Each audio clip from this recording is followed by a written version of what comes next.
बिस्मिल्लाहिर्रहमानिर्रहीम। अस्सलाम वालेकुम वरहमतुल्लाहि वबरकातुहू। स्टूडेंट्स, आज हम चैप्टर नंबर 12 स्टार्ट करने जा रहे हैं, न्यूक्लियर केमिस्ट्री। सबसे पहले इसकी डेफिनेशन देख लें।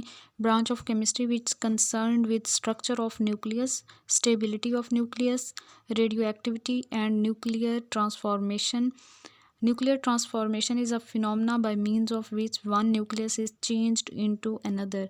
न्यूक्लियर केमिस्ट्री को हम कैसे डिफ़ाइन करेंगे कि ये केमिस्ट्री की वो ब्रांच है जिसमें हम न्यूक्लियस के स्ट्रक्चर के बारे में स्टडी करते हैं, न्यूक्लियस की स्टेबिलिटी के बारे में, रेडियो एक्टिविटी को स्टडी करते हैं और न्यूक्लियर ट्रांसफॉर्मेशंस को भी स्टडी करते हैं। और न्यूक्लियर ट्रांसफॉर्मेशन एक ऐसा अमल होता है जिसमें एक न्यूक्लियस किसी और न्यूक्लियस में चेंज होता है। ऑर्डिनरी केमिकल रिएक्शंस और न्यूक्लियर रिएक्शंस में डिफरेंस क्या होता है? हम मोस्टली जो डेली रूटीन में पढ़ रहे होते हैं केमिस्ट्री की रिएक्शंस, वो ऑर्डिनरी केमिकल रिएक्शंस होते हैं। वो ऐसे रिएक्शंस होते हैं जिनमें इलेक्ट्रॉन्स की अरेंजमेंट हो रही होती है, इलेक्ट्रॉन्स इन्वॉल्व होते हैं रिएक्शंस में, इनको हम ऑर्डिनरी केमिकल रिएक्शंस कहते हैं। और जो हमारे पास न्यूक्लियर रिएक्शंस होते हैं ना, उसमें number of protons and neutrons change हो रहे होते हैं, वहाँ पे इलेक्ट्रॉन्स इन्वॉल्व नहीं होते। इसके अलावा जो आम केमिकल रिएक्शंस होते हैं उनमें न्यू न्यूक्लियाई नहीं बनते, जबकि जो न्यूक्लियर रिएक्शंस हैं उनमें न्यू न्यूक्लियाई भी बनते हैं।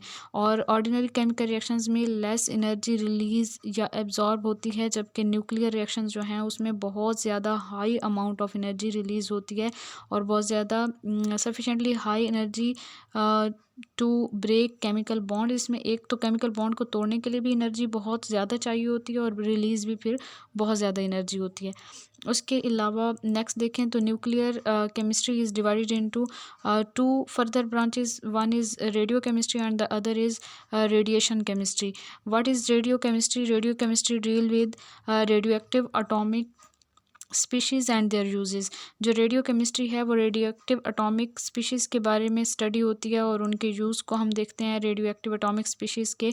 और जो रेडिएशन केमिस्ट्री है, it is now limited to chemical effects produced by radiations.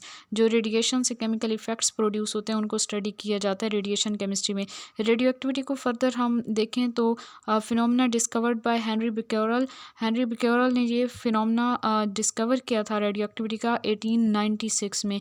He accidentally discovered that uranium minerals emit radiations similar to X-rays. Becquerel ने ये देखा था कि यूरेनियम के मिनरल्स को अगर कहीं रखा जाए तो उसमें से कुछ रेडिएशंस जो है वो खारिज हो रही होती हैं, जो बिल्कुल एक्सरेज की तरह की रेडिएशंस होती हैं। और इस तरह से जो है ना रेडियो एक्टिविटी का फिनोमेना डिस्कवर हुआ। फर्दर हम देखें तो जो मैरी क्यूरी हैं उनका रियल नेम यहाँ पे पूरा नेम लिखा हुआ है, ये आप देख लीजिएगा। Spontaneous breaking down of unstable atom is called radio decay. Radioactive decay या रेडियो डिके का क्या मतलब है? Spontaneous breaking down of unstable atom. Unstable atom automatically जो खुद ब खुद टूट रहे होते हैं उनको हम रेडियो एक्टिव डिके कहते हैं या रेडियो डिके कहते हैं, in which excess particles and energy is release. और जब एक अनस्टेबल एटम टूटता है तो उसमें से एक्स्ट्रा पार्टिकल्स और एनर्जी रिलीज़ हो जाती है, और वो जो एनर्जी रिलीज़ होती है वो रेडिएशंस की फॉर्म में रिलीज़ होती है। Whole phenomena is called radioactivity, और इस अमल को रेडियो एक्टिविटी कहते हैं। Elements which spontaneously emit radiations are called radioactive elements. ऐसे एलिमेंट्स जिनमें से ऑटोमेटिकली खुद ब खुद रेडिएशंस खारिज होती रहती हैं उनको हम रेडियो एक्टिव एलिमेंट्स कहते हैं, जैसे कि यूरेनियम 92 है, थोरियम 90 है, रेडियम 88 है। Their property of emitting rays is called radioactivity, और इनकी रेडिएशंस खारिज करने की जो प्रॉपर्टी है उसको एक्टिविटी या फिर रेडियो एक्टिविटी कहा जाता है। Radio activity spontaneous irreversible and self disintegrating activity.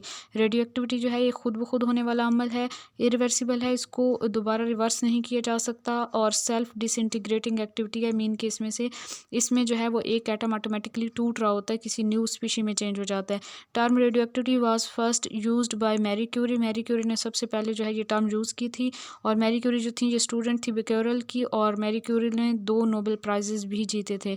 Nuclear chemistry की अगर हम फर्दर बात करें तो इसको रेडियो केमिस्ट्री और रेडिएशन केमिस्ट्री में डिवाइड किया जाता है, ये मैंने आपको पहले भी बता दिया है, और इनका आगे फर्दर एक्सप्लेन भी कर दिया था, तो ये डबल हो गया, इसको स्किप कीजिएगा। उसके बाद है radiations are not affected by factors like temperature, pressure and source of radiations. जो रेडिएशंस होती हैं उनके ऊपर टेम्परेचर का, प्रेशर का और उनके अपने सोर्स का कोई इफेक्ट नहीं होता। ये सारे जो मैं पॉइंट्स की फॉर्म में लिखती हूँ ये बहुत इंपॉर्टेंट बातें मैंने ढूंढ के लिखी हुई होती होती हैं। और ये जो मेरा लेक्चर है ये मैंने बीएससी लेवल से 3 डिफरेंट अथर्स की बुक से कंबाइन करके ये नोट्स बनाए हैं, तो ये बेहद इंपॉर्टेंट है। इनके एक एक पॉइंट, एक एक लाइन बहुत ज़रूरी है। कहीं से कोई भी एमसीक्यूज़ बन सकता है, तो इनको आप एज इट इज़ समझें और इनको जो फैक्ट्स हैं उनको तो आपको रट्टा ही लगाना पड़ेगा, क्योंकि उनको एज इट इज़ याद करना पड़ता है।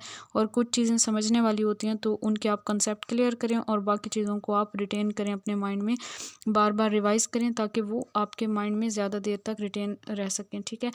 Marie Curie isolated polonium and radium from mineral source of uranium that is pitchblende. Pitchblende जो है वो यूरेनियम का एक मिनरल सोर्स है जिसका फार्मूला U3O8 है। इससे पोलोनियम और रेडियम को मैरी क्यूरी ने सेपरेट किया था, आइसोलेट किया था। इंपॉर्टेंट बात है, याद रखिएगा। मैरी क्यूरी फ्रांस से बिलोंग करती हैं एंड जीसी स्मिथ जो थे वो जर्मनी से बिलोंग करते थे। उन्होंने इंडिपेंडेंटली थोरियम डिस्कवर किया था, थोरियम जो एलिमेंट है। उसके अलावा जी डिब्रीन ने, इसको प्रोनाउंस कर दीजिएगा, कर लीजिएगा आप खुद। इन 1899 डिस्कवर्ड एक्टिनियम। AC जो है एक एलिमेंट का सिंबल, इसको इन्होंने 1899 में डिस्कवर किया था। 1902 में रदरफोर्ड ने रेडिएशंस जो हैं वो स्टडी की थी, 3 टाइप की, alpha beta and gamma rays. उन्होंने क्या किया था, रेडिएशंस को स्टडी करके और फिर उनकी प्रॉपर्टीज़ हमें बताई। मतलब कि एक रेडिएक्टिव एलिमेंट का जो सोर्स था वो उन्होंने रखा और एक फ़ोटोग्राफिक प्लेट के ऊपर उसके इफ़ेक्ट्स को देखा और फिर वो जो रेडिएशंस वहाँ से खारिज हो रही थी उनको उन्होंने इलेक्ट्रिक और मैग्नेटिक फील्ड में से पास करवाया और डिफरेंट जो उनकी प्रॉपर्टीज़ हैं वो फिर हमें बताएं। तो पहली प्रॉपर्टी है कंपोजिशन की। जो अल्फ़ा रेज़ हैं ये अल्फ़ा पार्टिकल्स होते हैं, मटेरियल पार्टिकल्स होते हैं। बीटा रेज़ जो हैं ये भी बीटा पार्टिकल्स हैं। गामा रेज़ जो हैं ये इलेक्ट्रोमैग्नेटिक रेज़ होती हैं। इसके अलावा सेकंड प्रॉपर्टी है डिस्क्रिप्शन। जो अल्फ़ा रेज़ हैं ये हीलियम के न्यूक्लियाई होते हैं। इनको हम हीलियम 4 2 भी लिख सकते हैं, हीलियम 4+2 भी लिख सकते हैं। ठीक है। और जो बीटा रेज़ हैं ये इलेक्ट्रॉन्स हैं बेसिकली। इनको मतलब इलेक्ट्रॉन और बीटा रेज़ में बहुत कम डिफरेंस होता है। E0-1 भी लिख सकते हैं, मतलब इनका चार्ज इनका चार्ज -1 है और मैस 0 है, या फिर बीटा के सिंबल से भी शो कर सकते हैं 0-1। और जो इलेक्ट्रोमैग्नेटिक रेज़ हैं गामा रेज़ जो हैं ये फोटॉन्स होते हैं और इनको हम ये गामा के सिंबल से और 0 से शो करते हैं। उसके बाद नेक्स्ट हमारे पास चार्ज आ जाता है। तो अल्फ़ा रेज़ के ऊपर +2 चार्ज होता है, बीटा के ऊपर -1 और गामा के ऊपर कोई चार्ज नहीं होता, ये चार्ज लेस रेज़ हैं। मैस की बात करें तो अल्फ़ा रेज़ का मैस 6.64 × 10⁻27 kg है, जबकि बीटा रेज़ जो हैं उनका 9.11 और गामा रेज़ का 0 जो है मैस होता है। यहाँ पे कुछ मिसिंग है, ये आप ठीक कर लीजिएगा। 9.11 × 10⁻18 18 नहीं बल्कि 28 kg। ठीक है। ये बीटा पार्टिकल्स का मैस है 9.11 × 10⁻28 kg। उसके बाद मैस के बाद नेक्स्ट प्रॉपर्टी हमारे पास आ जाती है एनर्जी की। तकरीबन 5 मेगा इलेक्ट्रॉन वोल्ट एनर्जी होती है अल्फ़ा पार्टिकल्स की। बीटा की 0.05 से 1 मेगा इलेक्ट्रॉन वोल्ट तक होती है और गामा की 1 मिलियन इलेक्ट्रॉन वोल्ट्स तक होती है। ठीक है। मेगा या मिलियन कह लें। उसके बाद है पेनिट्रेशन पावर। सबसे कम अल्फ़ा पार्टिकल्स की और उससे ज़्यादा बीटा की और सबसे ज़्यादा जो है वो गामा रेज़ की होती है पेनिट्रेशन पावर। और जो है ना नेक्स्ट हमारे पास आ जाता है effect of electric and magnetic field. Electric और मैग्नेटिक फील्ड का इफेक्ट देखें तो जो अल्फ़ा पार्टिकल्स हैं डिफ्लेक्टेड टुवर्ड्स नेगेटिव प्लेट, क्योंकि इन पे पॉजिटिव चार्ज होता है, या नेगेटिव पोल की तरफ बेंड हो जाती हैं ये जो अल्फ़ा रेज़ होती हैं। और जो बीटा रेज़ हैं ये डिफ्लेक्ट होती हैं पॉजिटिव प्लेट या पोल की तरफ, और गामा रेज़ कोई डिफ्लेक्शन शो नहीं करती। आयनाइजिंग पावर की बात करें तो ये ग्रेटेस्ट है अल्फ़ा पार्टिकल्स के लिए, क्योंकि इनकी पेनिट्रेशन पावर लीस्ट है। ठीक है, दोनों एक दूसरे के उलट हैं। और आयनाइजिंग पावर जो बीटा पार्टिकल्स की है वो लेस है और गामा की लीस्ट होती है। ठीक है। काइनेटिक एनर्जी की बात करें तो सबसे ज़्यादा अल्फ़ा की, उससे कम बीटा की और सबसे बिल्कुल ना होने के बराबर जो है वो गामा की। उसके बाद नेक्स्ट हमारे पास आ जाता है इफेक्ट ऑन फोटोग्राफिक प्लेट। तो सबका सेम इफेक्ट होता है, फोटोग्राफिक प्लेट को ये ब्लैक कर देते हैं। Effect on zinc sulphide and barium platinocyanide, तो इनके ऊपर जो है ल्यूमिनिसिटी इज़ प्रोड्यूस्ड। ठीक है। और इंटेंस फोटोग्राफिक एक्टिविटी होती है अल्फ़ा रेज़ की, लेस इंटेंस होती है बीटा की और लीस्ट होती है गामा की। और ये ल्यूमिनस प्रोड्यूस करते हैं। वेलोसिटी की बात करें तो सबसे कम अल्फ़ा पार्टिकल्स की, higher than alpha particles beta particles की, और जो गैमा है उनकी एक्सट्रीमली हाई होती है, approximately equal to speed of light. Velocity की बात करें तो नेक्स्ट प्रॉपर्टी हमारे पास आ जाती है जी गैमा रेज़ की। मज़ीद हम बात करें तो these are analogous to X rays. Lambda यानी कि इनकी जो वेवलेंथ होती है 10⁻10 टू 10⁻13 मीटर्स तक होती है, और शॉर्टर वेवलेंथ होती है देन एक्स रेज़। एक ही इनके डिफरेंस है एक्स रेज़ का और गैमा रेज़ का, कि ये गैमा रेज़ जो हैं ये एक्स रेज़ से कम वेवलेंथ वाली रेज़ हैं। उसके बाद नेक्स्ट हमारे पास आ जाता है gamma rays are photons several million times heavier in frequency, higher in frequency than visible light. Visible light से सेवरल मिलियन टाइम्स ज़्यादा होती है इनकी फ्रीक्वेंसी, और 10 gamma rays are non material in nature, इस वजह से ये नॉन मटीरियल है। उसके बाद न्यूक्लियर टर्म्स की बात करें तो एटॉमिक नंबर है सबसे पहले। Number of protons in a nucleus, nucleus में जो प्रोटॉन की तादाद है उसको हम एटॉमिक नंबर कहते हैं। न्यूट्रॉन नंबर, न्यूट्रॉन्स की तादाद को न्यूट्रॉन नंबर कहते हैं। मैस नंबर कहते हैं प्रोटॉन्स और न्यूट्रॉन्स की तादाद के सम को, दोनों को जमा कर दें तो, और इसको हम ए से शो करते हैं, और प्रोटॉन के नंबर को हम जी से शो करते हैं, और न्यूट्रॉन के नंबर को एन से। तो इस वजह से जो हमारे पास मैस नंबर होगा A is equal to Z plus N हो जाएगा, ठीक है। उसके बाद नेक्स्ट आ जाता है nuclide. Any species with definite number of the protons and neutrons is called nuclide. और न्यूक्लाइड जो एलिमेंट होता है उसी को हम कह रहे हैं, कोई भी एलिमेंट हो सकता है। इसको ई सिंबल से हम अगर शो करें तो ऊपर इसका एटॉमिक मास शो करते हैं, और नीचे वाले कॉर्नर पे लेफ्ट साइड पे हम इसका एटॉमिक मास शो करते हैं, और ई जो है एलिमेंट सिंबल है, ठीक है। कोई भी एलिमेंट हो सकता है, ये जर्नल मैंने बताया। नेक्स्ट टर्म है हमारे पास isotopes. Nuclides with same number of the protons and different number of neutrons are called isotopes like hydrogen. Hydrogen के 3 आइसोटॉप्स होते हैं, और उनके सिंबल होते हैं कैपिटल H 11 21 एंड 31, और सोडियम Na इसका सिंबल है 22 11 23 11 एंड 24 11। ये इनके मैसेज डिफरेंट हैं और इनके एटॉमिक नंबर सेम है, क्योंकि इनकी प्रोटॉन की तादाद सेम होती है ना।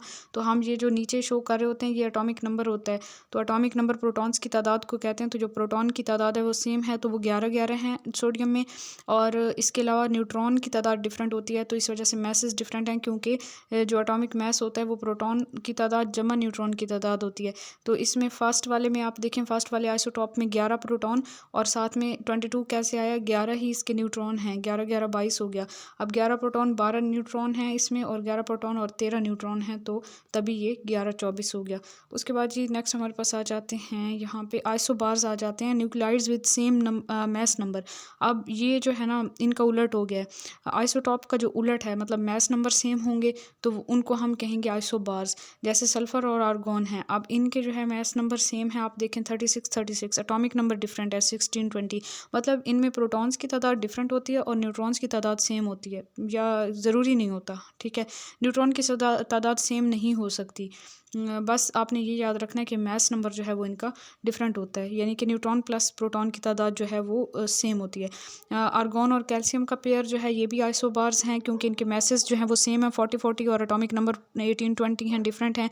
कैल्शियम और टाइटेनियम जो है ये, कैडमियम और इंडियम ये दोनों, और SbNTe ये इनके नेम देख लीजिएगा, ये 3 जो हैं। और उसके बाद नेक्स्ट 3, इन सब को आप बहुत अच्छी तरह फिंगर टिप्स पे याद कर लें, या फिर आपको जस्ट इनका डिफरेंस पता हो, आइसोटॉप्स आइसोबार्स वगैरह और सारी न्यूक्लियर टर्म्स का, तो कहीं भी आप MCQs में मार नहीं खाएंगे, ठीक है।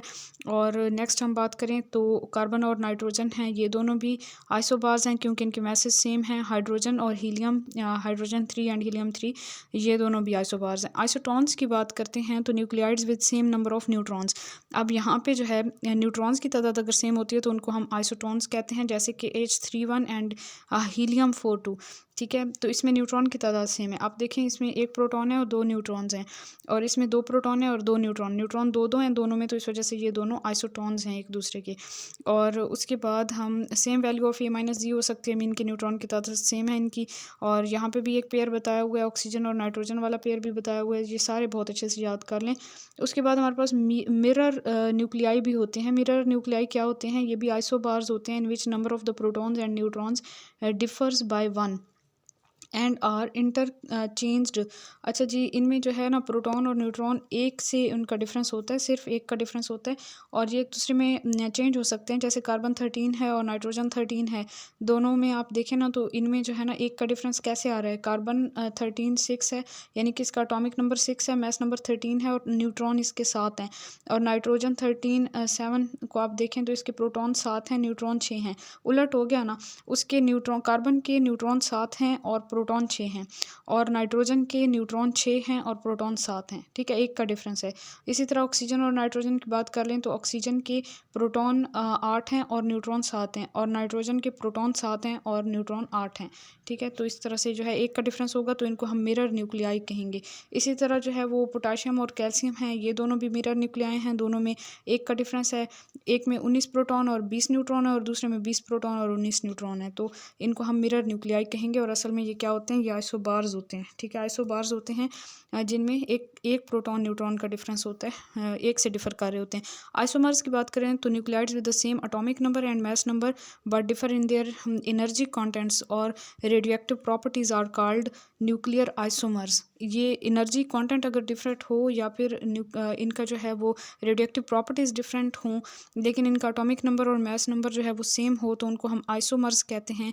जैसे हमारे पास इनको हम अगर शो करेंगे तो XAG से शो करेंगे या फिर AMG से भी शो कर सकते हैं, यानी कि मास नंबर को A शो कर दें या AM शो कर दें। ठीक है, जैसे हमारे पास कोबाल्ट 60 है ना, मतलब दो होंगे ना, तो एक को हम A से शो करेंगे, एक के मास को, और दूसरे के मास को AM से शो करेंगे। जैसे कोबाल्ट 60 27 है, तो यहाँ पे कोबाल्ट 60 M27 है, यानी बाकी सब कुछ सेम है, हमने 60 के साथ यहाँ पे M लगा दिया। ये दोनों जो हैं एक दूसरे के वो हैं, आइसोमर्स हैं। ठीक है, इसी तरह बेरियम 8035 और barium 80M35। The isomers of the higher energy is in metastable state. जो हायर एनर्जी वाले आइसोमर्स होते हैं वो मेटास्टेबल स्टेट में होते हैं, and is indicated by writing small m after mass number. इनके मैस नंबर के साथ स्मॉल m शो किया जाता है, which indicates metastable state. The metastable isomer is radioactive, और मेटास्टेबल आइसोमर्स जो होते हैं वो रेडियोएक्टिव होते हैं, and decays by gamma emission into ground state isomer. और गैमा डिके से जो है ये ग्राउंड स्टेट आइसोमर यानी दूसरे आइसोमर में चेंज हो जाते हैं, विच में आल्सो भी रेडियोएक्टिव, और वो भी रेडियोएक्टिव हो सकता है। न्यूक्लियॉन क्या होते हैं, particle comprising nucleus, that is proton neutron वगैरह, यानी कि न्यूक्लियस के अंदर जो पार्टिकल्स पाए जाते हैं ना उनको हम न्यूक्लियॉन्स कहते हैं। प्रोटॉन न्यूट्रॉन्स वगैरह को न्यूक्लियॉन्स भी कहते हैं। आगे इलेक्ट्रॉन और बीटा पार्टिकल्स के डिफरेंस की बात करें तो both are negatively charge and massless. तकरीबन मैसलेस होते हैं, नेगेटिवली चार्ज होते हैं दोनों, but when electron is lost by an atom cation of same element is produced. जब कोई एटम एक इलेक्ट्रॉन लूज करता है, जैसे हम यूजुअली आयनिक रिएक्शंस में देखते हैं, तो वहाँ पे इलेक्ट्रॉन लूज होता है तो हमारे पास कैटाइन उसी ही एटम का कैटाइन बन जाता है। ठीक है, और composition of the parent element remains same. जबकि बीटा पार्टिकल अगर लॉस्ट होता है तो फिर क्या होता है, हमारे पास एक न्यूट्रल एलिमेंट बनता है जो कि डॉटर एलिमेंट होता है, और वो डिफरेंट होता है पेरेंट एलिमेंट से, with 1 more proton and 1 less neutron. ठीक है, तो ये डिफरेंस बहुत अच्छे से याद कीजिएगा कि बीटा एमिशन से हमारे पास एक न्यू एलिमेंट बन जाता है जो कि डॉटर एलिमेंट होता है, और उसके पास एक ज़्यादा प्रोटॉन और एक कम न्यूट्रॉन होता है as compare to parent element. ठीक है, description of some fundamental particles. Fundamental particles कुछ यहाँ पे एक्सप्लेन किए हुए हैं। सबसे पहले है न्यूट्रिनो, मैसलेस है, चार्जलेस है, और न्यूक्लियर पार्टिकल होता है ये, इसका मैस तकरीबन 0.00002 AMU होता है with respect to oxygen 16 scale, और इसको हम V00 से या फिर N00 से शो करते हैं। ये इसके लिए दोनों सैम्पल्स यूज़ किए जा सकते हैं। इसको हम न्यूट्रिनो कहते हैं, और पॉली ने इसको सबसे पहले बताया था, हमें इंट्रोड्यूस करवाया था। V00 is emitted when neutron is converted to proton and beta particle. एक न्यूट्रॉन जब कन्वर्ट होता है प्रोटॉन में तो साथ में एक इलेक्ट्रॉन और एक जो है वो हमारे पास न्यूट्रिनो भी खारिज होता है। न्यूट्रॉन हम कह लें कि न्यूट्रॉन जब एक टूटता है तो उसकी कन्वर्जन होती है एक प्रोटॉन में, एक बीटा पार्टिकल में, और एक न्यूट्रिनो में। ठीक है, उसके बाद न्यूट्रॉन की बात करें तो न्यूट्रॉन जो है ये डिस्कवर किया था चैडविक ने 1931 में, और बेरिलियम के टारगेट के ऊपर अल्फा पार्टिकल्स की बम्बार्डमेंट करवाई गई थी, तो कार्बन 12 बना था हमारे पास, और जो है साथ में न्यूट्रॉन खारिज हुए थे जो कि चार्जलेस पार्टिकल्स होते हैं। ठीक है, इनका मैस हाइड्रोजन एटम की इक्वल होता है, ये चार्जलेस लेस होते हैं। प्रोटॉन की बात करें तो आप लोग बहुत अच्छे से जानते हैं प्रोटॉन का सिंबल H1+1 या फिर H11 शो करते हैं या फिर P11 से शो करते हैं। इसे nucleus of ordinary hydrogen atom होता है, ये मैस नंबर इसका 1 होता है एंड चार्ज भी +1 होता है। ये प्रेजेंट होते हैं in the nucleus of all elements. Its presence was realised by its production. इसकी प्रेजेंस जो है इसकी प्रोडक्शन के टाइम जो है वो रियलाइज़ की गई थी। उसके बाद जी नेक्स्ट हम बात करें तो कहाँ से कैसे प्रोडक्शन हुई थी। In the nuclear reaction in which lighter elements, nuclear reaction जिसमें lighter elements for example lithium, sodium और फास्फोरस वगैरह को यूज़ किया गया था और उनके ऊपर बम्बार्ड करवाया गया था ड्यूट्रियम या फिर H21 को। और हैवियर आइसोटोप होता है जो कि हाइड्रोजन का। तो हमारे पास ये जो एक न्यूक्लियर रिएक्शन था, इस रिएक्शन के नतीजे में प्रोटॉन की प्रोडक्शन हुई थी और फिर उनको डिटेक्ट किया गया था। लिथियम के ऊपर आप ड्यूट्रियम की जो है वो बम्बार्डमेंट करवाएं तो आपका जो लिथियम है वो अपने एक और आइसोटॉप में चेंज हो जाता है, लिथियम 73 में। लिथियम 63 से लिथियम 73 में चेंज होता है। साथ में जो है यहाँ पे प्रोटॉन की प्रोडक्शन हो रही है। सोडियम भी 23 से 24 सोडियम में चेंज हो जाता है। मैस नंबर इसका 1 इंक्रीज़ कर जाता है, एटॉमिक नंबर सेम रहता है। और इसी तरह जो है वो थर्ड रिएक्शन भी सेम है। और रदरफोर्ड आर्टिफिशियल ट्रांसम्यूटेशन रिएक्शन कौन सा था, 1919 में रदरफोर्ड ने परफॉर्म किया था। उन्होंने नाइट्रोजन के ऊपर अल्फा पार्टिकल की बम्बार्डमेंट करवाई थी। तो ऑक्सीजन का एक आइसोटॉप 17 और साथ में जो है हमारे पास प्रोटॉन जो है वो रिलीज़ हुए थे यहाँ से। पॉजिट्रॉन क्या होते हैं, पॉजिट्रॉन को 0+1 से शो करते हैं और पॉजिट्रॉन को बिल्कुल इलेक्ट्रॉन की तरह ही शो करवाया जाता है, यानी कि इलेक्ट्रॉन को 0-1 से करते हैं और इनको 0+1 से शो करते हैं। और ये काउंटर पार्ट होता है इलेक्ट्रॉन का, +1 इनका चार्ज होता है, नेग्लिजिबल मैस होता है। जैसे कि हम इलेक्ट्रॉन की बात करते हैं तो उनका -1 चार्ज होता है, नेग्लिजिबल मैस होता है और इनका तकरीबन 0.000548 AMU मैस होता है पॉजिट्रॉन का। इट्स अ पॉजिटिव इलेक्ट्रॉन, इसको हम पॉजिटिव इलेक्ट्रॉन भी कह सकते हैं। Discovered by Irene Curie and her husband Frederic Joliot in 1934 में आयरन क्यूरी और जूलियट ने इन्हें डिस्कवर किया था 1934 में। And they bombarded non radio active aluminium 27 with alpha particles. Non radio active aluminium 27 को अल्फा पार्टिकल्स से उन्होंने बम्बार्ड करवाया तो एक रेडियो एक्टिव आइसोटॉप, एक रेडियो एक्टिव डाटर एलिमेंट बना और साथ में न्यूट्रॉन्स वहाँ से खारिज हुए और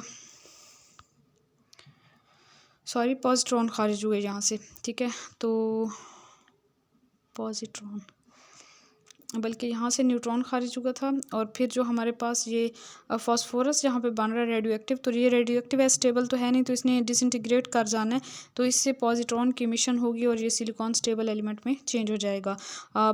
जो हमारे पास है फास्फोरस है 30-15, ये चेंज होगा सिलिकॉन 30-14 में और साथ में जो है एक पॉजिट्रॉन जहाँ से खारिज हो जाएगा। आगे फर्दर हम कुछ पार्टिकल्स की कन्वर्जन्स को देखेंगे तो वहाँ पर आपको ज़्यादा अच्छे से समझ आएगा कि किस तरह से ये एक पार्टिकल दूसरे में चेंज होता है या कोई एक पेरेंट एलिमेंट किस तरह एक डॉटर एलिमेंट में चेंज हो रहा होता है, किस तरह उसका atomic number, mass number change हो रहा होता है। तो ये आगे जब मैं आपको कन्वर्जन्स बताऊंगी तो वहाँ पे आपने थोड़ा गौर करना है, तो फिर आपको बहुत अच्छे से समझ आ जाएगी।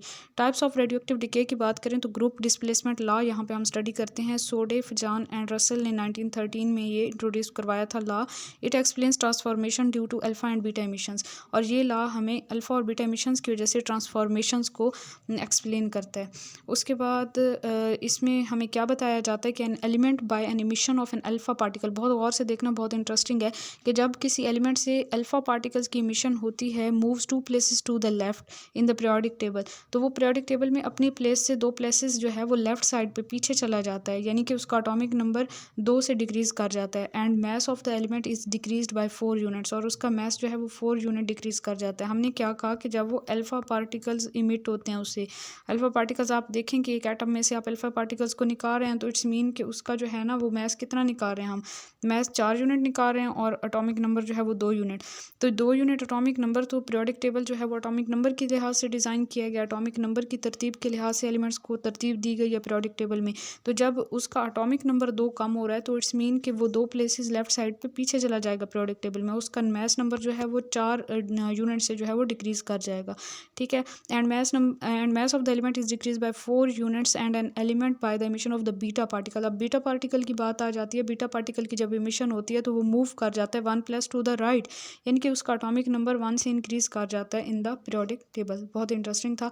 अब यहाँ से आपको समझ आएगी अल्फा इमिशन। हमारे पास एक एलिमेंट है रेडॉन 22688, इसमें से जब अल्फा पार्टिकल्स गया तो इसका जो मैस है 226, इसमें से आप 4 को माइनस कर दें 222 हो जाएगा। रेडियम जो है वो रेडॉन में चेंज हो जाएगा और 88 में से 2 माइनस करें तो 86 उसका एटॉमिक नंबर, मतलब कि 2 से कम हो गया। पोलोनियम जो है इसमें से आप अल्फा पार्टिकल को निकालें तो 215 में से आप 4 को माइनस करें 211 बच जाएगा और 84 में से 2 माइनस करें तो 82, यानी कि लेड में चेंज हो जाएगा। ठीक है, बीटा एमिशन की बात करते हैं तो it is equal to conversion of the neutron to proton. Beta emission में होता क्या है कि एक न्यूट्रॉन, हमारे पास कोई भी एलिमेंट है जो पेरेंट एलिमेंट है, थोरियम है 23490, इसके 90 प्रोटॉन्स हैं। इसके अंदर हुआ क्या है, 90 प्रोटॉन हैं और 234 में से 90 आप माइनस कर दें तो बाकी सारे इसके न्यूट्रॉन्स होंगे। ठीक है, तो जितने भी इसके न्यूट्रॉन्स हैं उन न्यूट्रॉन्स में से एक न्यूट्रॉन टूटेगा और वो चेंज होगा एक प्रोटॉन में। अब आप सोचें कि 234 जो थे वो टोटल इसका मैस नंबर था ना 234। ठीक है, टोटल इसका मैस नंबर 234 है। 234 में से आप जो है वो एक, जस्ट अ मिनट, 234 में से आप एक न्यूट्रॉन को निकाल दें तो क्या बचा, 233। वैसे ये क्या है 234, प्रोटॉन और न्यूट्रॉन को जब हमने जमा किया तो उनकी तादाद से 234 यानी कि टोटल मैस आया किसी भी इस एटम का, थोरियम का। ठीक है, तो इसमें से आप एक न्यूट्रॉन को निकाल दें तो ये बच जाएगा 233। वो जो एक न्यूट्रॉन निकला है वो टूट रहा है तो उससे बन रहा है एक प्रोटॉन।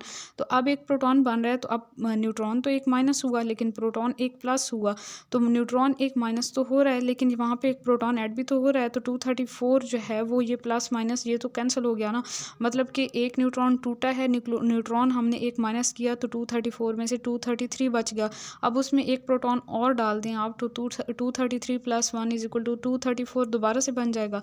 ठीक है, तो इसका जो है ना वो मैस नंबर ऐसा सच रहेगा 234। अब एक प्रोटॉन जो बना है तो 90 थे प्रोटॉन पहले, अब 91 हो गया, तो इस वजह से जो है इसका एटॉमिक नंबर 1 इंक्रीज़ कर जाएगा और मैस नंबर जो है वो सेम रहेगा। और जो है ना प्रोटॉन, जो न्यूट्रॉन था वो टूटा था तो एक प्रोटॉन बना था, एक इलेक्ट्रॉन बना था और एक न्यूट्रिनो। तो ये इलेक्ट्रॉन भी साथ में हम मेंशन करेंगे। और न्यूट्रिनो जो है ये चार्ज लेस है, मैस लेस है, तो इस वजह से इसे शो करें ना करें कोई फ़र्क नहीं पड़ता। यहाँ पे आप शो कर भी सकते हैं, ना भी करें तो भी कोई फ़र्क नहीं पड़ता।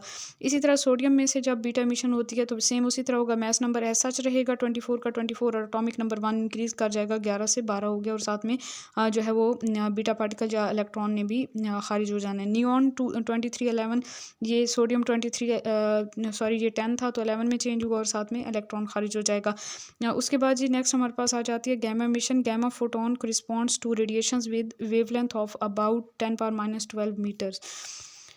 उसके बाद पॉजिट्रॉन इमिशन है, कन्वर्जन ऑफ प्रोटॉन। प्रोटॉन इसमें कन्वर्ट हो रहा होता है, प्रोटॉन जब टूटता है तो वो एक न्यूट्रॉन में चेंज होता है और साथ में जो है एक पॉजिट्रॉन में चेंज होता है। ठीक है, प्रोटॉन टूटता है तो एक न्यूट्रॉन में और एक पॉजिट्रॉन में चेंज हो जाता है। जैसे कार्बन है, कार्बन में से अब आप खुद सोचें कि इसका एक प्रोटॉन टूटा है तो इसके प्रोटॉन पहले 6 थे तो अब 5 रह जाएंगे।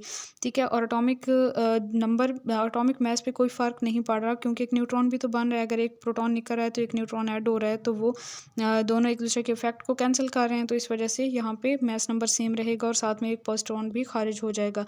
मैग्नीशियम 2312, आप लोगों ने ये इनकी कन्वर्जन्स याद रखनी है कि पॉजिट्रॉन के एमिशन से एटॉमिक नंबर मैस नंबर पे क्या इफेक्ट पड़ता है। एटॉमिक मैस सेम रहेगा, एटॉमिक नंबर 1 डिक्रीज कर जाएगा। ठीक है, बस यही बातें तो याद करने वाली हैं। सोडियम 2211 है तो ये नियॉन 2210 में चेंज हो जाएगा, पीछे वाले का उलट हो गया। Electron capture from inner orbital, conversion of the proton to proton अकर।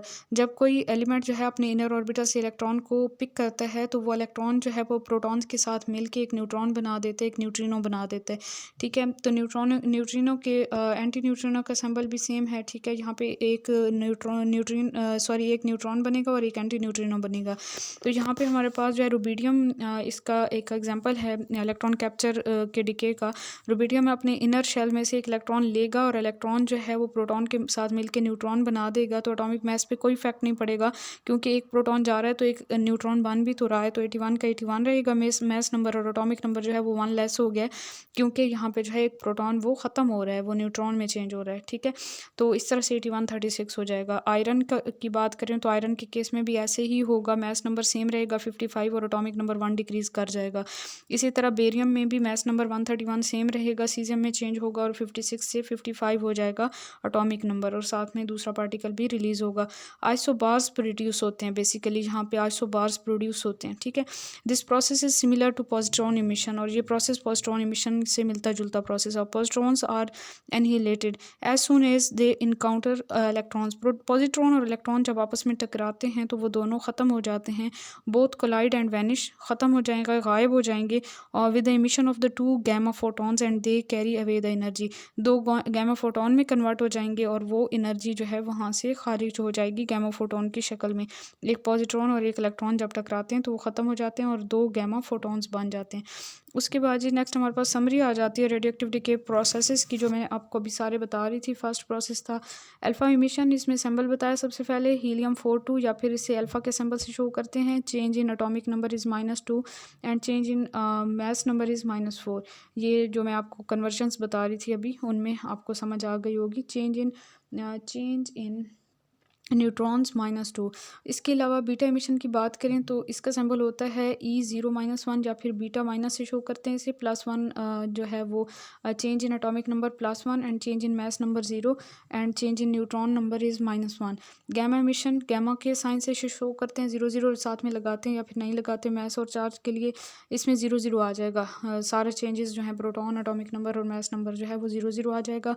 उसके बाद पॉजिट्रॉन इमिशन की बात करें तो पॉजिट्रॉन का सिंबल भी आपको याद होगा E0+1, यानी कि इलेक्ट्रॉन के बिल्कुल उलट है। बीटा के ऊपर जो है वो प्लस का साइन लगा देंगे, और इसमें एटॉमिक नंबर चेंज -1 होता है और न्यूट्रॉन नंबर चेंज होता है +1। इसके अलावा इलेक्ट्रॉन कैप्चर की बात करें तो इलेक्ट्रॉन का सिंबल आपको पता है, पॉजिट्रॉन का उलट होता है, E0-1 होता है, और इसमें change in atomic number -1, change in mass number 0 and change in neutrons is +1। उसके बाद जी नेक्स्ट हमारे पास आ जाती है natural radio activity and artificial radio activity.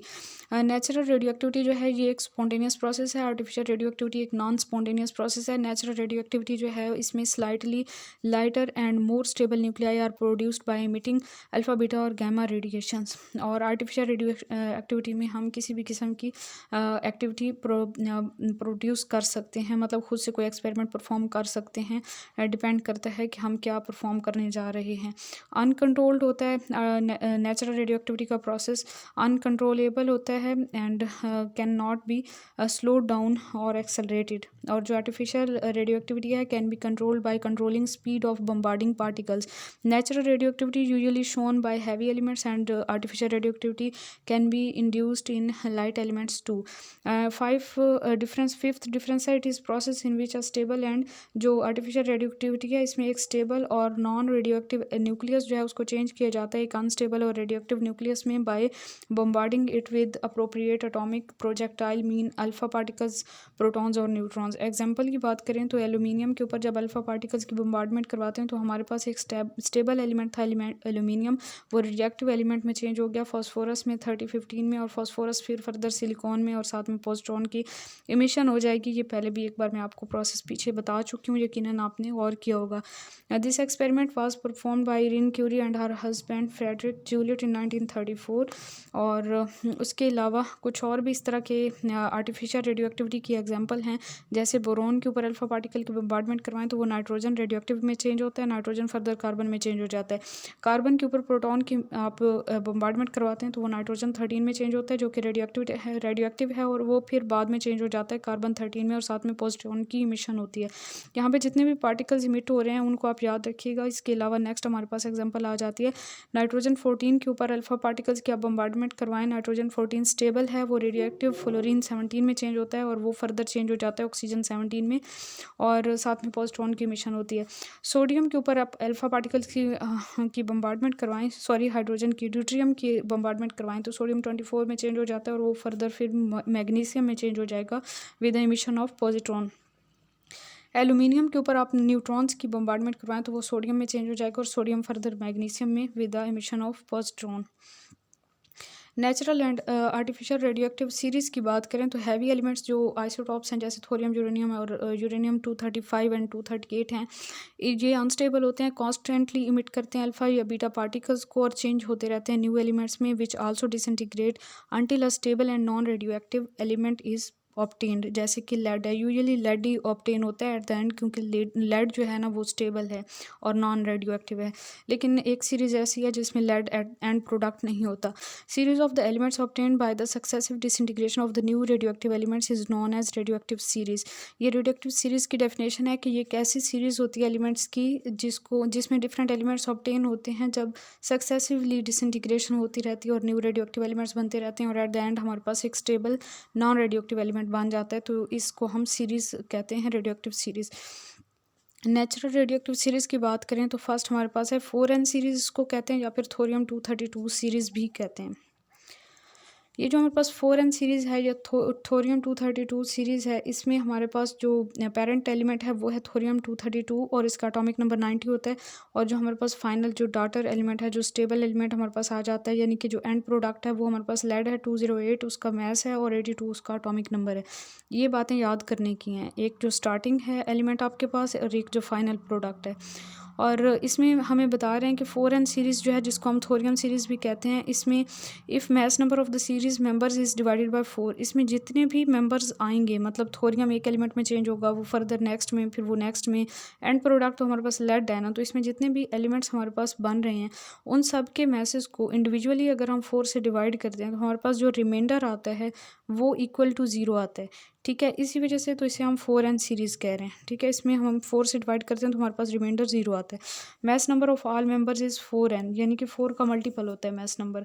और number of alpha particles emitted 6, इसमें ये बातें भी याद करने वाली हैं कि सीरीज़ में अल्फा पार्टिकल्स टोटल कितने इमिट होते हैं, 6, और बीटा पार्टिकल्स टोटल 4 इमिट होते हैं लेड के बनने तक। दूसरी सीरीज़ आ जाती है 4n+2 सीरीज़, इसमें +2 आ गया ना, तो इसमें कि इसमें जो रिमाइंडर होगा हमारे पास वो 2 होगा जब हम एटॉमिक मैसेज को 4 से डिवाइड करेंगे। यूरेनियम 238 जो है इसका स्टार्टिंग मटेरियल है और लेड जो है इसका फाइनल प्रोडक्ट है। Mass number of different elements is equal to 4n+2, यानी कि 4 के मल्टीपल को आप 2 प्लस कर दें उसमें, और रिमाइंडर इसमें 2 आ जाता है। और number of the particles emitted, alpha particles 8 और बीटा पार्टिकल्स 6। और equal to calculate alpha and beta particles from uranium to lead is equal to. अच्छा, इक्वेशन बताई हुई है यहाँ पे।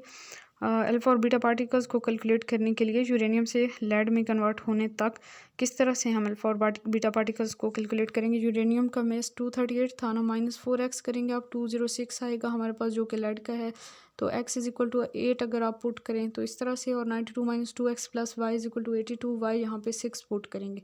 इक्वेशंस हैं ये। इसके अलावा थर्ड सीरीज़ हमारे पास 4n+3 सीरीज़ आ जाती है, इसमें रिमाइंडर हमारे पास 3 आएगा। स्टार्टिंग मटेरियल यूरेनियम 235 है, इसीलिए इसे यूरेनियम 235 सीरीज़ भी कहते हैं। इसमें फाइनल प्रोडक्ट हमारे पास लेड 207 है।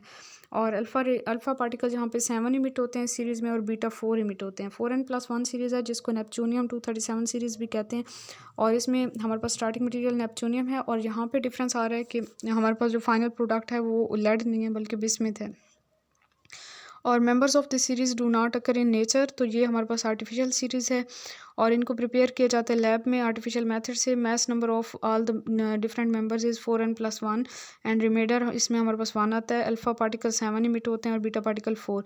यूज़ ऑफ रेडियोएक्टिव सीरीज़ क्या है। Existence of isotopes and isobars can be detected and discovery of isotopes and isobars, and in 1919 Thomson showed that non radioactive और stable elements also exist in isotopes. ठीक है, तो ये इस series से हमें इन बातों का पता चलता है। इसके अलावा जी नेक्स्ट टॉपिक हमारे पास है instruments use for detecting and measuring radio activity को डिटेक्ट और मेजर करने के लिए जो इंस्ट्रूमेंट्स यूज़ होते हैं उसमें हमारे पास एक इलेक्ट्रोमीटर है, दूसरा आयनाइजेशन चैम्बर होता है, तीसरा गीगर मुलर काउंटर होता है, चौथा सिंटिलेशन काउंटर होता है, पांचवा क्लाउड चैम्बर होता है, छठा बबल चैम्बर होता है, और सातवां फोटोग्राफिक इमल्जन्स होती हैं या फोटोग्राफिक मेथड्स यूज़ होते हैं। उसके बाद नेक्स्ट टॉपिक हमारे पास आ जाता है formation of isotopes and isobars. The combined emission of the 1 alpha and 2 beta particles produces an isotope of a parent element। अगर हमारे पास 2 बीटा और 1 अल्फा पार्टिकल इमिट होता है किसी एलिमेंट से तो हमारे पास आइसोटॉप्स बनते हैं। जैसे हम एग्जांपल देखें ना तो पोलोनियम 215 है, 84 इसका एटॉमिक नंबर है। जब इसमें से एक अल्फा पार्टिकल इमिट होगा तो इसका मास नंबर 4 से डिक्रीज़ हो जाएगा, 215 से 211 रह जाएगा, ठीक है। और इसका एटॉमिक नंबर जो है वो 2 से डिक्रीज़ होगा, 84 से 82 हो जाएगा, यानी कि ये लेड में चेंज हो जाएगा। इसमें से अब एक बीटा पार्टिकल इमिट होगा तो इसका मास नंबर एज सच रहेगा, इसका एटॉमिक नंबर 1 इंक्रीज़ कर जाएगा। क्यों इंक्रीज़ कर जाएगा ये आपको पता है, मैं पीछे आपको बता चुकी हूँ कि यहाँ पे बीटा पार्टिकल इमिट हो रहा है, तो इट्स मीन कि यहाँ पे क्या हुआ है, हमारे पास यहाँ पे न्यूट्रॉन प्रोटॉन में चेंज हुआ और साथ में एक बीटा पार्टिकल भी बना है, ठीक है। उसके बाद जी नेक्स्ट एक और हमारे पास बीटा पार्टिकल इमिट होगा तो मास नंबर एज सच रहेगा 211 और एटॉमिक नंबर 1 इंक्रीज कर जाएगा 84। स्टार्टिंग में भी 84 था, यहाँ भी 84, it's mean it's also polonium and atomic number जो है इसका 211 है, मीन के मास नंबर 211 है, तो ये दोनों एक दूसरे के आइसोटॉप्स हैं। आइसोटॉप किस तरह से बने कि जब एक एलिमेंट्स में से एक अल्फा पार्टिकल और 2 बीटा पार्टिकल इमिट होते हैं तो वो अपने आइसोटॉप में चेंज हो जाता है और सेंटर में जो चीज़ें बनती हैं वो हमारे पास होती हैं आइसोबार्स। तो ये तीनों एक दूसरे के आइसोबार्स हैं क्योंकि इनके मास नंबर सेम है और इनके एटॉमिक नंबर डिफरेंट हैं। और फर्स्ट वन और लास्ट वन जो है वो आइसोटॉप्स हैं। यूनिट्स ऑफ रेडियो एक्टिविटी की बात करेंगे, एक्टिविटी एंड इट्स यूनिट्स।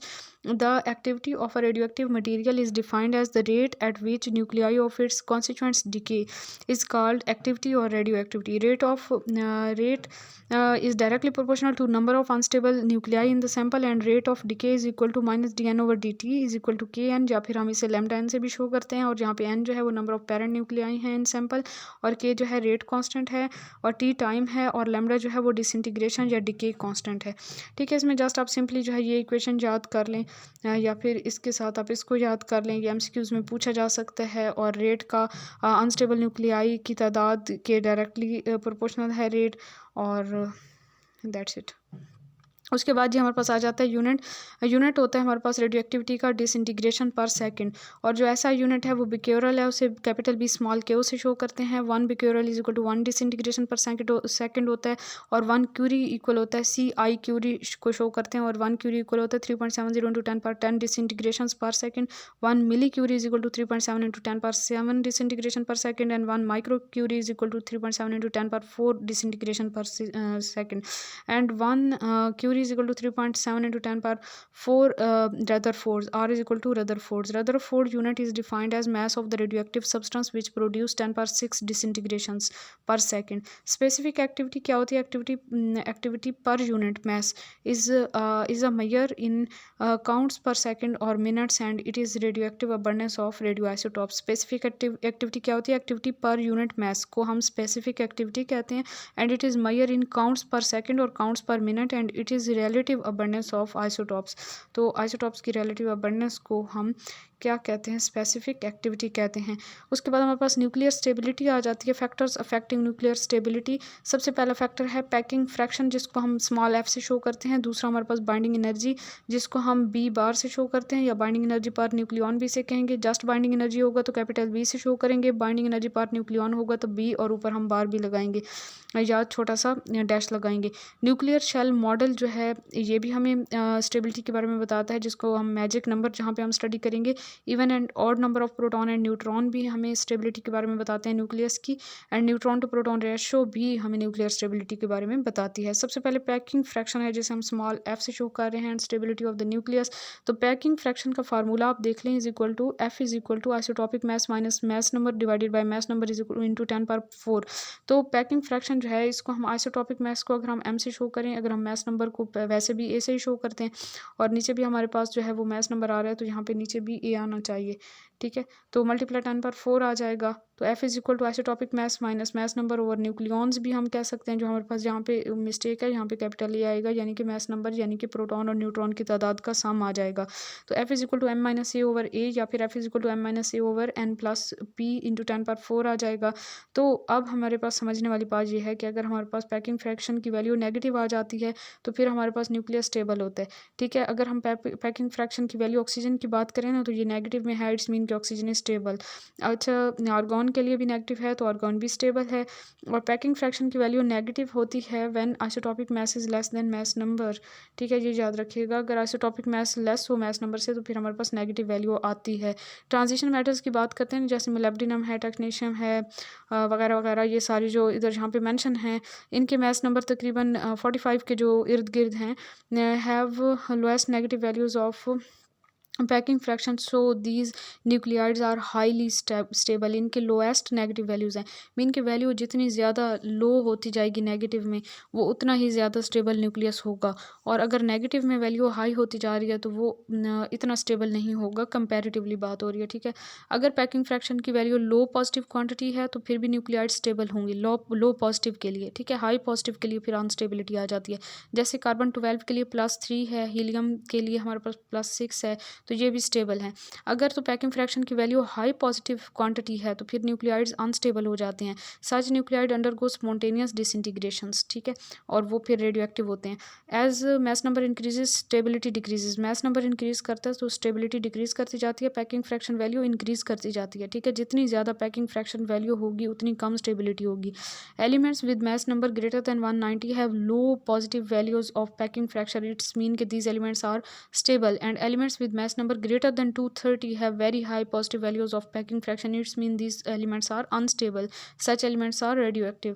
उसके बाद हमारे पास कुछ कन्वर्जन आ गई है, मास एनर्जी रिलेशनशिप आ गया। 1 AMU इक्वल होता है 1.66 इंटू 10⁻27 kg के, 1 AMU इक्वल होता है 1.66 इंटू 10⁻24 ग्राम्स के, 1 AMU is equal to 0.9313 into 10⁻9 electron volts, and 1 AMU is equal to 931.3 millions electron volt और 931.5 मिलियंस इलेक्ट्रॉन वोल्ट।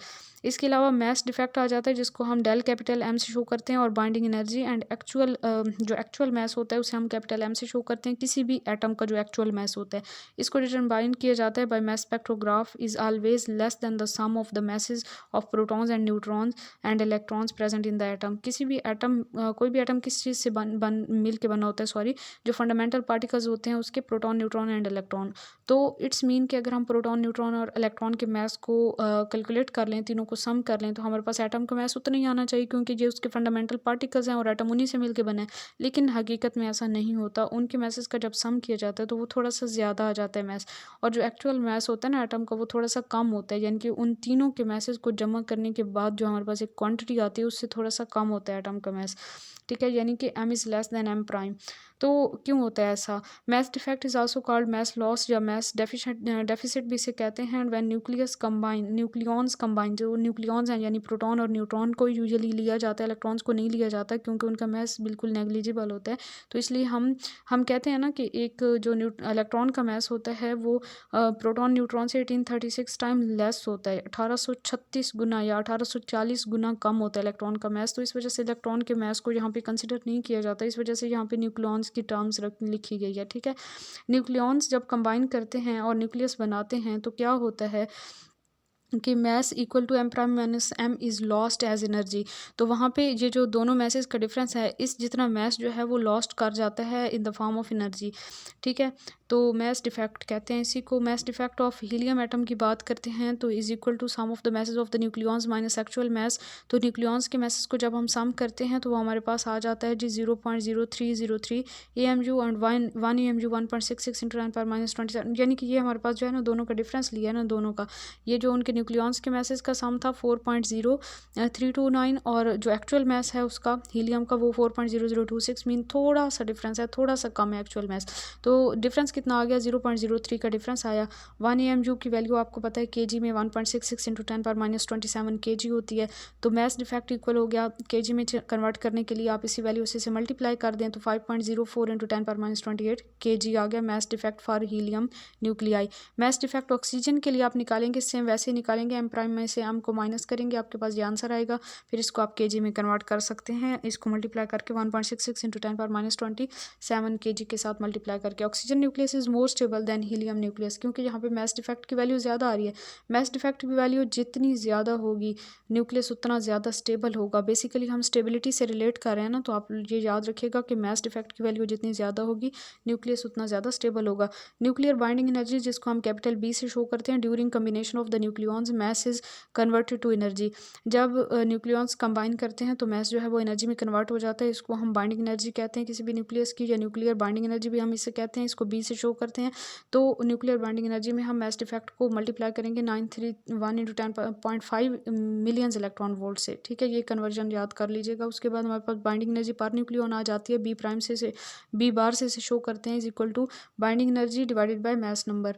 ठीक है, तो यहाँ पे हमारे पास प्रोटॉन न्यूट्रॉन की तादाद से इसे डिवाइड कर दें तो आपके पास आंसर आ जाएगा। It is measure of the stability of the nucleus, increasing magnitude of the binding energy greater will be the stability of the nucleus. जितनी ज़्यादा बाइंडिंग एनर्जी पर न्यूक्लियॉन होगी उतनी ज़्यादा स्टेबिलिटी होगी किसी भी न्यूक्लियस की।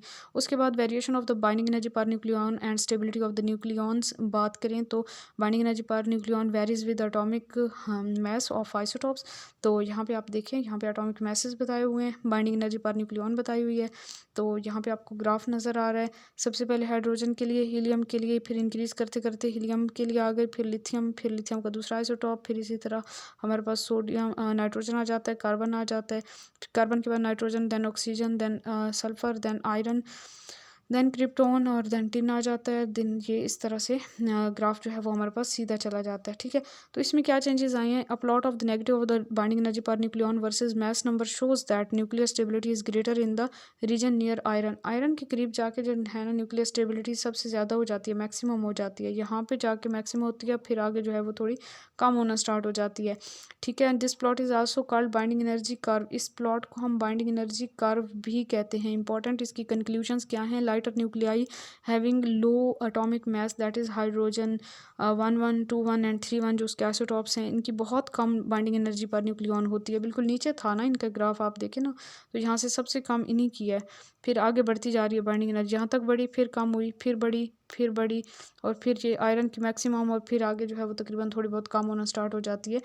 तो जो लाइटर एलिमेंट्स हैं उनके लिए बाइंडिंग एनर्जी बहुत ज़्यादा कम होती है। ड्यूरिंग फ्यूजन प्रोसेस क्या होता है कि ये वाले न्यूक्लियाई जो हैं वो आपस में कंबाइन कर जाते हैं, क्योंकि ये इतने ज़्यादा स्टेबल नहीं होते ना, तो ये हैवी न्यूक्लियाई में चेंज हो जाते हैं और बहुत ज़्यादा एनर्जी की अमाउंट यहाँ से लिबरेट होती है। इस रिएक्शन को हम फ्यूजन रिएक्शन कहते हैं, जिनको हम फर्दर आगे स्टडी करेंगे। ठीक है, जैसे दो हाइड्रोजन न्यूक्लियाई आपस में कंबाइन करेंगे, H11 एंड H21, फ्यूजन होती है, ये हीलियम में चेंज होगा और 5.5 मिलियन इलेक्ट्रॉन वोल्ट एनर्जी जहाँ से रिलीज होती है। हाइड्रोजन 21 एंड 31 आपस में कंबाइन करेंगे तो हीलियम में चेंज होंगे, साथ में न्यूट्रॉन भी प्रोड्यूस होते हैं, 17.6 million electron volt energy release होती है। इसी तरह हाइड्रोजन 114 अगर आपस में कंबाइन करते हैं तो ये हीलियम में चेंज होते हैं और 2 पॉजिट्रॉन, और साथ में 24.64 मिलियन इलेक्ट्रॉन वोल्ट जो है एनर्जी यहाँ से रिलीज होती है। उसके बाद हमारे पास हाइड्रोजन 21 एंड 21 आपस में कंबाइन करते हैं तो हीलियम में, न्यूट्रॉन में, और 3.3 मिलियन इलेक्ट्रॉन वोल्ट एनर्जी जहाँ से रिलीज होती है। उसके बाद जी there is rapid increase in the binding energy per nucleon values for the nuclei whose mass numbers are multiple of 4। जो 4 के मल्टीपल वाले मैस नंबर वाले जो एलिमेंट्स हैं उनकी बाइंडिंग एनर्जी पर न्यूक्लियॉन बहुत तेज़ी से इंक्रीज़ करती है। और इसमें हमारे पास हीलियम न्यूक्लियस मल्टीपल ऑफ 4 और मल्टीपल ऑफ हीलियम न्यूक्लियस का मल्टीपल हो या 4 का मल्टीपल हो, एक ही बात है। And they have equal number of the proton and neutron. और इसमें एक बार ये भी देखी गई है कि जो बहुत ज़्यादा स्टेबल न्यूक्लियाई हैं जिनका हम कह रहे हैं कि 4 का मल्टीपल होता है इनका मैस नंबर, इनमें प्रोटॉन और न्यूट्रॉन की तादाद तकरीबन बराबर होती है। जैसे हीलियम की बात कर लें, कार्बन 12 की, ऑक्सीजन 16 की, नियॉन 20 की, मैग्नीशियम 24 की और सिलिकॉन 28 की। ये बहुत ज़्यादा स्टेबल है, इनमें प्रोटॉन और न्यूट्रॉन की तादाद बराबर होती है। Nuclear binding energy per nucleon value for this nuclei is high.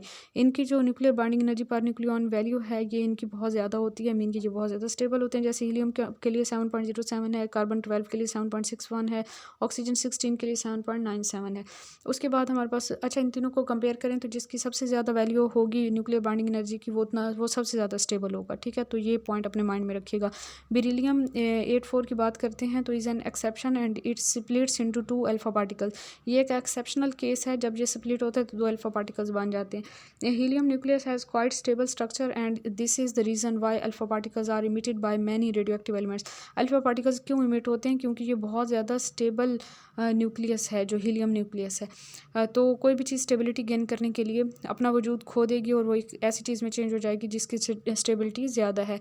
Eight atomic mass 56 यानी कि आयरन की हम बात करते हैं तो nuclear binding energy value is maximum, ठीक है। इसमें हमारे पास 8.542 मिलियन इलेक्ट्रॉन वोल्ट जो है वो एनर्जी इसकी आ जाती है। Shows that iron is exceptionally stable and hence is found in large abundance in nature, ठीक है। उसके अलावा binding energy per nucleon values for the nuclei having mass number in the range of 60 to 80 do not change very much. इनकी binding energy इतनी ज़्यादा change नहीं होती। As mass number increases beyond 80 binding energy per nucleon starts decreasing. Further आगे हम जाते हैं 80 से आगे तो फिर binding energy per nucleon decrease होना स्टार्ट हो जाती है। And these nuclei are unstable, ये न्यूक्लियाई जो हैं ये अनस्टेबल होते हैं। and their unstable nature is evident from the fact that when a heavy nucleus like uranium 235 जिसकी binding energy per nucleon 7.1 million electron volt is bombarded by slow moving neutron, it is splitted into the lighter nuclei, ठीक है। And large amount of the energy is release and this process is called fission process. तो heavier जो elements हैं जिनकी binding energy की value कम है तो उनके ऊपर अगर बम्बार्डमेंट कराते हैं कुछ पार्टिकल्स की तो वो जो है वो टूट जाते हैं और इस प्रोसेस को फिशन प्रोसेस कहते हैं। जैसे यूरेनियम 235 जो है इसके ऊपर न्यूट्रॉन की आप बम्बार्डमेंट करवाएं, फिशन होती है, बेरियम और क्रिप्टॉन में चेंज हो जाता है। बचपन से आप पढ़ते आए हैं यूरेनियम 235 की जो ये डाटर एलिमेंट्स होते हैं जो डाटर न्यूक्लियाई से बनते हैं, 3 न्यूट्रॉन रिलीज होते हैं और इस प्रोसेस को हम फिशन प्रोसेस कहते हैं। बहुत ज़्यादा एनर्जी रिलीज होती है इस प्रोसेस में। बोरॉन उसके अलावा binding energy per for helium nucleus तो यहाँ पे हम आइंस्टाइन इक्वेशन यूज़ करेंगे is equal to M C square. M में हम यहाँ पे मास डिफेक्ट की वैल्यू को लेंगे और सी स्क्वायर में जो है स्पीड ऑफ लाइट को का स्क्वायर ले लेंगे। तो यहाँ पे आप हीलियम के लिए बात करते हैं तो हीलियम के लिए हमने पीछे वैल्यू निकाली थी, इसी को आप स्पीड ऑफ लाइट के स्क्वायर से मल्टीप्लाई कर दें तो आपके पास फाइनली जो है वो बाइंडिंग एनर्जी की वैल्यू आ जाएगी। इसको हम ई से शो कर रहे हैं, बी से भी शो कर सकते हैं। तो फाइनल जो हमारे पास इलेक्ट्रॉन वोल्ट पर एटम में आ रही है 28.30 इंटू 10⁻6 आ रही है, या मिलियन इलेक्ट्रॉन वोल्ट में 28.30 आ जाएगी। और अगर हम बाइंडिंग एनर्जी को बाइंडिंग एनर्जी पर न्यूक्लियन में कन्वर्ट करना चाह रहे हैं तो इसके न्यूक्लियन टोटल 4 है ना, तो 4 से आप डिवाइड कर दें तो 7.07 इंटू 10⁻6 सॉरी इलेक्ट्रॉन वोल्ट होगी, या फिर 7.07 इंटू 10⁻6 इंटू 1.602 इंटू 10⁻19 जाउल में कन्वर्ट करेंगे तो 11.33 इंटू 10⁻13 जाउल्स आ जाएगी। उसके बाद नेक्स्ट हमारे पास आ जाता है मैजिक नंबर, जो थर्ड फैक्टर था जो कि न्यूक्लियर स्टेबिलिटी को इफेक्ट करता है। Magic number and stability of nucleus. Stable nuclides are permanent, stable nuclides होते हैं वो परमानेंट होते हैं। Their proton and neutron content remain unchanged for ever, mean कि वो रेडियो एक्टिव नहीं होते, वो डिसइंटीग्रेट नहीं होते।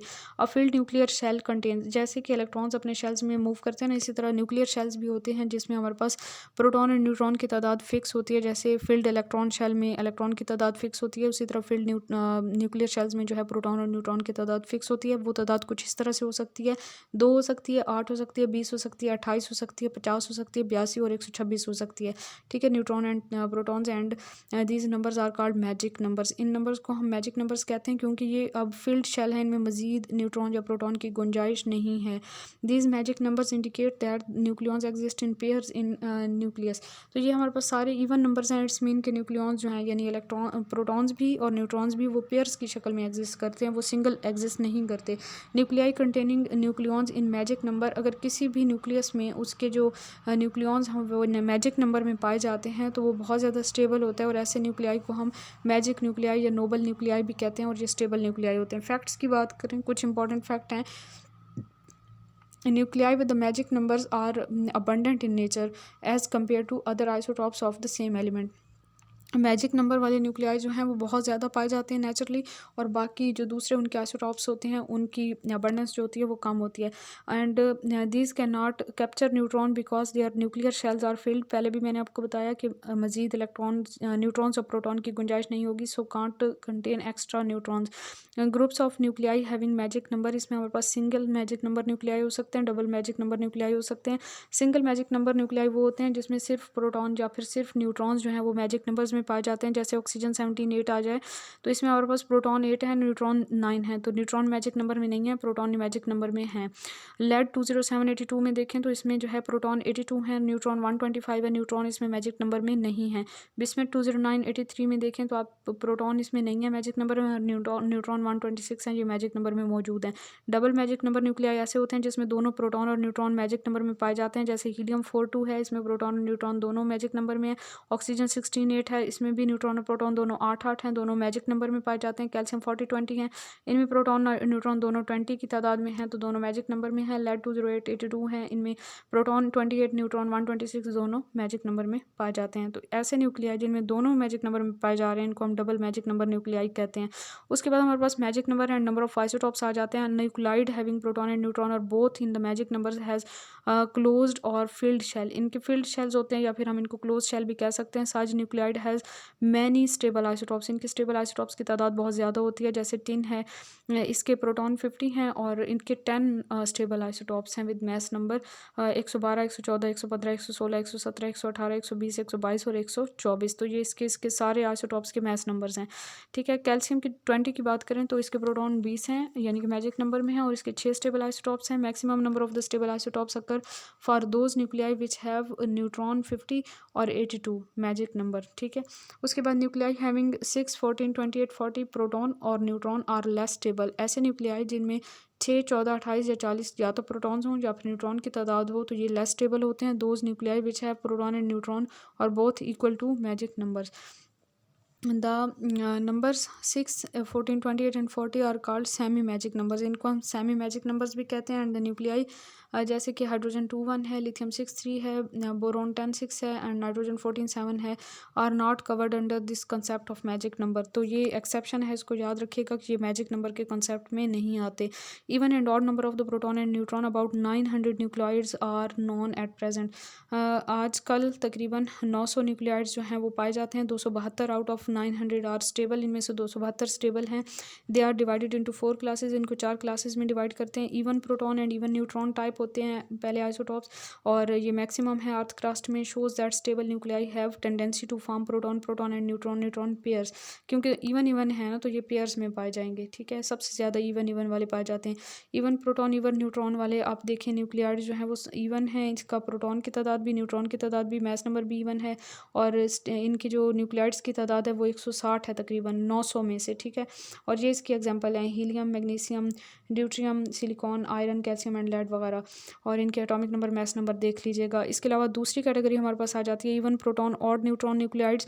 इनका प्रोटॉन की तादाद तो इवन है लेकिन इनकी न्यूट्रॉन की तादाद जो होती है वो ऑड होती है, तो इनका एटॉमिक मैस भी ऑड हो जाता है और इनकी तादाद तकरीबन 56 है 900 में से। ऑक्सीजन, मैग्नीशियम, आयरन इसकी एग्जांपल आ जाती हैं। Odd proton, even neutron. Proton इनमें ऑड होते हैं, न्यूट्रॉन की तादाद इवन होती है। On the whole atomic mass जो होता है वो ऑड होता है और इनकी तादाद 900 में से 52 है। Lithium, fluorine, aluminium, sodium, potassium, phosphorus and copper इसमें एग्जांपल आ जाती हैं। ऑड प्रोटॉन, ऑड न्यूट्रॉन, तो इसमें ये दोनों ऑड हैं प्रोटॉन और न्यूट्रॉन। और इवन इसके मैस नंबर है 4 इनकी तादाद है या 5 भी हो सकती है आउट ऑफ 900। इसमें हाइड्रोजन 2, 1, लिथियम 6, 3 एंड बोरॉन 10, 8 और नाइट्रोजन 14, 7 आ जाते हैं। उसके बाद जो हमारे पास न्यूट्रॉन टू प्रोटॉन रेशो आ जाता है। Next factor neutron to proton ratio अगर 1 की इक्वल हो तो स्टेबल न्यूक्लियाइड्स होते हैं, जिसमें हमारे पास एग्जांपल हाइड्रोजन, नियोन और कैल्शियम आ जाते हैं। अगर तो ये रेशो ग्रेटर देन 1 है तो फिर भी हमारे पास न्यूक्लियाइड स्टेबल आ जाते हैं। Example zinc, zirconium, tin, Nd and Hg वगैरह आ जाते हैं। इसके अलावा हमारे पास नेक्स्ट है plot between number of neutron and proton. इसमें हम प्लॉट देखें तो इसको हम सर्च चार्ट भी कहते हैं। ठीक है, और इमेजिनरी लाइन इसमें एक होती है जिसको स्टेबिलिटी बेल्ट कहते हैं। और स्टेबिलिटी बेल्ट पे हमारे पास न्यूट्रॉन और प्रोटॉन की जो रेशो है वो 1 की इक्वल होती है, यानी कि उनकी तादाद बराबर होती है एक दूसरे के। तो यहाँ पे आपको ये ग्राफ नज़र आ रहा है बहुत ही खूबसूरत सा। तो इसमें आप देखें तो हमने वाई एक्सिस पे ली न्यूट्रॉन्स की तादाद और एक्स एक्सिस पे हमने क्या चीज़ ली है, एक्स एक्सिस पे हमने एटॉमिक नंबर ले लिया। ठीक है, तो आप ये देखें कि यहाँ पे ये जो ब्लू कलर की लाइन आपको नज़र आ रही है ना, ये स्टेबिलिटी बेल्ट है। और ये जो रेड कलर की लाइन आपको नज़र आ रही है ना, यहाँ से यहाँ तक कि ये जो सारा एरिया है ये हमारे पास स्टेबिलिटी जोन आ जाता है। तो यहाँ पे एटॉमिक नंबर और न्यूट्रॉन की तादाद को देखें आप तो अगर जहाँ पे ये जो मैंने क्रॉस किया हुआ है इन लाइन से, तो यहाँ पे आप देखें तो 10 प्रोटॉन और 10 न्यूट्रॉन हों तो वो न्यूक्लियाइड स्टेबल है। 20 प्रोटॉन भी न्यूट्रॉन वाला भी स्टेबल है, 30-30 वाला भी स्टेबल है, 40-40 वाला भी स्टेबल है, 50-50 वाला भी स्टेबल है। इसी तरह 60 न्यूट्रॉन 60 प्रोटॉन वाला न्यूक्लियाइड भी स्टेबल है, 70 वाला भी स्टेबल है। यानी कि इन दोनों को आप प्लस कर दें ना तो हमारे पास मैस नंबर आ जाएगा 10 और 10 20 मैस नंबर वाले, 40 मैस नंबर 60 80 100 120 140 160 180 200। ये जो सारे इन मैस नंबर वाले जो एलिमेंट्स हैं ना वो बहुत ज़्यादा स्टेबल हैं, ठीक है, स्टेबिलिटी बेल्ट के ऊपर आ रहे हैं ये। और इसके अलावा अगर तो हमारे पास दोनों की तादाद बराबर बराबर नहीं है प्रोटॉन और न्यूट्रॉन की, तो वो भी स्टेबल ही आ जाते हैं। यानी कि यहाँ पे आप ले जाएं इसको इधर, ये 40 जो है वो प्रोटॉन की तादाद है, इधर से मैच करें तो 50 हमारे पास जो है वो क्या है, न्यूट्रॉन की तादाद है। तो 40 और 50 को आप जमा करें तो आपके पास 90 आता है। तो ये भी न्यूक्लियर स्टेबल है क्योंकि ये स्टेबिलिटी बेल्ट के अंदर आ रहा है, स्टेबिलिटी जोन के अंदर आ रहा है। यहाँ से देखें आप 70 और 50 को जमा करें तो आपके पास 120 आ रहा है।